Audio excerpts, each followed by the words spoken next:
It was all a bit strange, if you ask me, the beginning of the budget today. Let's just remind ourselves, if you've just tuned in, you don't know what I'm talking about, let's just rewind, listen. As we mourn the tragic loss of life in Israel and Gaza, the Prime Minister reminded us last week of the need to fight extremism and heal divisions. So I start today by remembering the Muslims who died in 2 world wars in the service of freedom and democracy. We need a memorial to honour them. I've decided to allocate £1 million towards the cost of building one.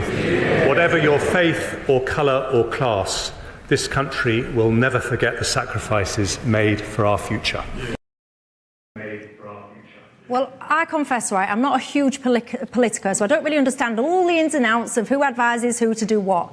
But I cannot for the life of me understand who on earth briefed Jeremy Hunt to say, do you know what, I know what we're going to do. Right at the very start of the budget, we're going to, tell people how we're going to change their lives for the better financially. I know what we're going to do. We're going to announce a memorial. I think it's absolutely absurd. And if it is indeed tagged to this notion of quelling extremism, what kind of extremist is going to sit there 1 minute thinking, I know what I'm going to do. I'm going to blow up an arena full of kids. Whoa, now weren't.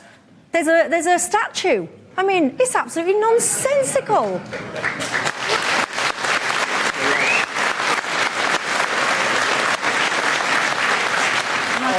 This is so weird from Jeremy Hunt. Look, looking at it in straight economics terms, it's £1 million, which is a lot to each of us in the room, but it's not big in budgetary terms. But this is what's so weird about it.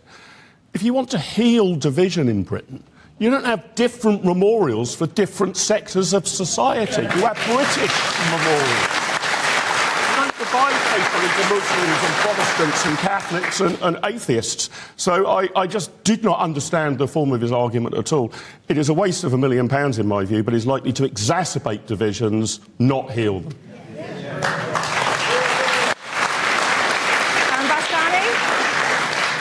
Your thoughts, Aaron? It was pretty remarkable hearing that clip because he basically says 3 sentences and none of them have anything to do with the previous one. Completely incoherent. Like you say, we've got amazing monuments to commemorate everyone, like the Cenotaph in central London, designed by Edward Lutyens, one of my favourite architects. Stunning, gorgeous edifice. We've also got a memorial specifically for Commonwealth soldiers already. Yeah. One's in Hyde Park. So it doesn't make any sense to me, and I think you're absolutely right. The core sort of political message here is that, nothing brings us together, and we have to sort of reflect our differences instead of what we have in common. I think that's a deeply dangerous way for any society to conduct itself, and it doesn't bode well. 100%. It's absolutely absurd. Any Muslims watching this, do you sit there and think, yes, that's what I've been waiting for? I want this memorial? Maybe I'm missing something. I don't know. I'm open-eared, in fact, if I am.